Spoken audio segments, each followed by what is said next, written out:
বছর পর বাংলা ছবিতে রবিনা গুঞ্জন তর বাড়ায়। ও ছবিতে দেখা যাবে অভিনেত্রীকে, দেখুন।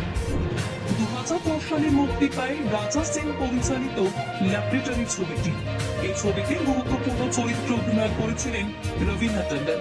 সূত্রের খবর, দীর্ঘবিরতির পর বাংলা ছবিতে প্রত্যাবর্তন করতে পারেন রবিনা। এই মুহূর্তে বানসারা ছবিটির শুটিং এ ব্যস্ত পরিচালক আতিউল ইসলাম। গল্পে পুরুলিয়ার প্রেক্ষাপটে মাফিয়া এবং পুলিশের টক্কর, তারই মধ্যে রয়েছে অতিলৌকিক কিছু ঘটনা। ছবিতে মুখ্য চরিত্রে অভিনয় করছেন বনি সেনগুপ্ত এবং অপরাজিতা আটক। সূত্রের দাবি, ছবিতে গুরুত্বপূর্ণ চরিত্রের জন্য নির্মাতারা রবিনা টন্ডনকে প্রস্তাব দিয়েছেন।